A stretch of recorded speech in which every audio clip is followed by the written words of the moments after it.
আজ আমি বানাবো সবার প্রিয় বালুশাহী। আর এটা এতটা পারফেক্ট হবে যে তোমাদের নিজেরই বিশ্বাস হবে না যে নিজে বানিয়েছো এটা।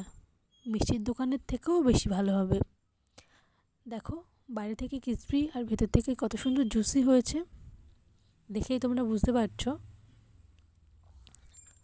আর এটা প্রথমবারই এতটা পারফেক্ট হবে যে তোমরা নিজেরাই ভাববে যে নিজেরাই করেছো, এটা ভাবতেই পারবে না। দেখো, প্রথমে আমি এখানে ছোটো বাটির 2 বাটি ময়দা নিয়ে নিলাম। আর এটা তোমরা সব সময় এটা মেপে নেবে, সমান পরিমাণে মেপে নেবে, কোনো কিছু আন্দাজ মতো নেবে না, নিলে কিন্তু বালুশাহীটা ঠিকঠাক হবে না। এবার দেখো, 2 বাটি ময়দা নিয়ে নিচ্ছি। তারপরে দেবো আমি সামান্য পরিমাণ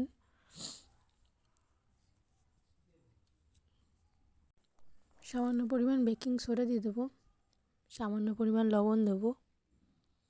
আর যেহেতু এখানে 2 বাটি আটা নিয়েছি, সেহেতু একটা বাটির হাফ বাটি ঘি নিয়ে নেব। এটা কিন্তু একদম সমান পরিমাণই নেবে, আর হাফ বাটি জল নিয়ে নেব। তোমরা যদি এখানে বেকিং পাউডার ইউজ করো তাহলে 1 চামচ বেকিং পাউডার ইউজ করবে, দিয়ে এটাকে ভালোভাবে মিশিয়ে নেবে। আমি অবশ্য প্রথমে হাত দিয়ে ঘিটাকে মিশিয়েছিলাম, তোমরা চেষ্টা করবে হাত দিয়ে না মেশাতে, হাতা বা অন্য যে কোনো কিছু দিয়ে এটা খুব ভালো করে এক জায়গায় মিশিয়ে নেবে। এটাকে খুব বেশি করে চটকে মাখবে না, চটকে মাখার কোনো প্রয়োজন নেই। জাস্ট সব কিছু এক জায়গায় করে নিলেই এটা খুব ভালো পারফেক্ট রেডি হয়ে যাবে। এবং মাখার পরে 15-20 মিনিট মতো ঢেকে রেখে দেবে কোনো পাত্রতে। এবার ঢেকে দিয়ে রাখার পরে ঢাকনাটা তুলে হাত দিয়ে এরকম চেপে চেপে চেপে চেপে এরকম ভালো করে হাত দিয়ে চেপে চেপে মাখানো ময়দাটাকে এরকম করে ছড়িয়ে নেবে। খুব একটা কঠিন কাজ না, দেখো সহজেই হয়ে যাবে।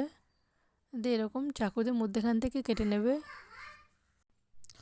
এই দেখো, এবার চাকু দিয়ে কেটে নিয়ে মধ্যেখান দিয়ে ভাগ করে ওই আগের ভাগটা আবার ওই ভাগটার উপরে দিয়ে দেবো। দিয়ে আবার হাত দিয়ে ভালো করে ময়দাটাকে আবার ছড়িয়ে নেব। বারবার এরকম করে চেপে চেপে সরিয়ে নিতে হবে। বারবার এরকম করে আমি অন্তত ছ দেখো, আমি আবারও বারবার চেপে চেপে ময়দাটাকে ছড়িয়ে নিচ্ছি। দেখো, ছড়িয়ে নেওয়ার পরে আবার কেটে নেব। এরকম বারবার হাত দিয়ে ছড়িয়ে নেবে, কেটে কেটে আবার বসিয়ে নেবে একটার পর একটা। দেখো কত সুন্দর আমার লেয়ারগুলো তৈরি হয়ে গেছে। লেয়ারগুলো তৈরি হওয়ার পরে এটা আমি 4টে ভাগে কেটে নেব। 4টে ভাগে কেটে নেওয়ার পরে এটাকে ভালো করে গোল গোল করে রাউন্ড করে শেপ দিতে হবে বালুশাহীর মতো। দেখো কত সুন্দর লেয়ার তৈরি হয়েছে। টোটাল 4টে ভাগ করব আমি এটা। দেখো, আবারও কেটে নিচ্ছি আর একটা ভাগ করে নিচ্ছি। দেখো, আমি যেভাবে প্রসেসটা করছি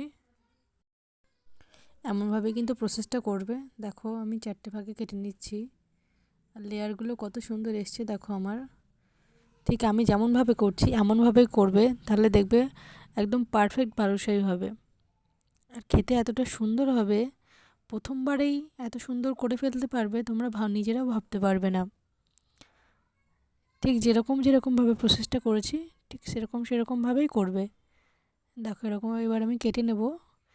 কেটে নিয়ে সুন্দর করে হাতে একদম গোল করে নিতে হবে। সুন্দর করে গোল করে নিয়ে মধ্যেখানে বালুশাহীর মতো শেপ দিয়ে দেবো। মধ্যেখানটা একটু চেপে দিয়ে দেখো বালুশাহীর মতো শেপ দিয়ে দেবো। পাশে যদি একটু এরকম ফেটে যায় তো হাত দিয়ে সুন্দর করে আবার একটু গোল করে দেবে, গোল করে একদম পারফেক্ট করে নেবে। দেখো, আমি বাকিগুলো কেটে নিয়ে রেডি করে নেব। দেখো, গোল গোল করে শেপ দিয়ে দিচ্ছি।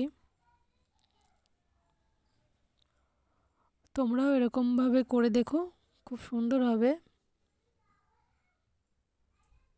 মিষ্টির দোকানের থেকেও পারফেক্ট হবে। দেখো, হয়ে গেছে। এবার আমি দেখো বালুশাহীর রসটা রেডি করব। তার জন্য যেহেতু আমি 2 কাপ ময়দা নিয়েছিলাম, তাই আমি 2 কাপই চিনি নেব।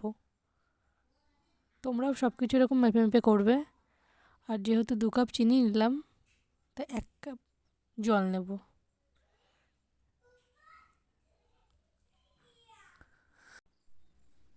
দেখো, এবার আমি জল দিয়ে দিচ্ছি। 1 বাটি জল দিয়ে দিলাম। দিয়ে এবার রসটাকে হওয়ার জন্য গ্যাস অন করে দেবো। দেখো, এবার আমি বালুশাহীর শেপগুলোকে তেলে দিয়ে দিলাম। আর এটা কিন্তু একদম মিডিয়াম আঁচে ভাজবে, গ্যাস কিন্তু জোরে দেবে না, তাহলে কিন্তু বালুশাহীগুলো ঠিকঠাক হবে না। ওটা হচ্ছে ভেতর থেকে একদম কাঁচাই থেকে যাবে, উপর থেকে মনে হবে হয়ে যাবে কিন্তু ভেতর থেকে কাঁচা থেকে যাবে। একদম মিডিয়াম আছে এটা ভাজবে পুরোটাই। দেখো আমি এবার একটা একটা করে সবগুলো দিয়ে দিচ্ছি। দেখো প্রায় আমার সবগুলো দেয়া হয়ে গেছে। আর এটা দেখো মিডিয়াম আছে আমি ভেজে নিচ্ছি। মিডিয়াম আছে এটা ভেজে নিলে খুব ভালো হবে। আর দেখো এদিকে আমার রসটা তো রেডি হয়ে যাচ্ছে। তোমরা বুঝবে কি করে বলো তো রসটা হয়ে গেছে? এরকম একটা প্লেটের উপরে একটু 2 ফোঁটা দিয়ে নেবে রস, দেখবে বেশি গড়িয়ে যাচ্ছে কি না। দেখো আমার বালুশাহীগুলো প্রায় ভাজা হয়ে যাচ্ছে, হালকা হালকা কালার চলে এসছে।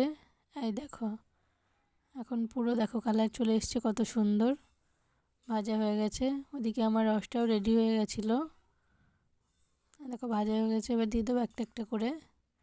আর তোমরা যখন বালুশাহীগুলো রসে দেবে না, তখন না রসটা একটুখানি যেন হালকা গরম থাকে দেখবে, তাহলে রসটা খুব ভালো ঢুকবে ওর মধ্যে, একদম যেন ঠান্ডা না হয়ে যায়।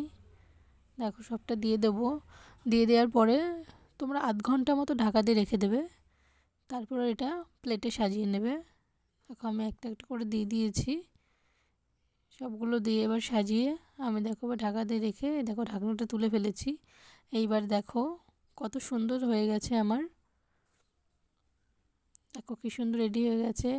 বাইরেটা কতটা ক্রিসপি হয়েছে আর ভেতরটা কতটা জুসি হয়েছে দেখো, তোমরা দেখলেই বুঝতে পারছো। আর ভালো লাগলে তোমার লাইক, কমেন্ট আর সাবস্ক্রাইব করে দিও আমার চ্যানেলটা।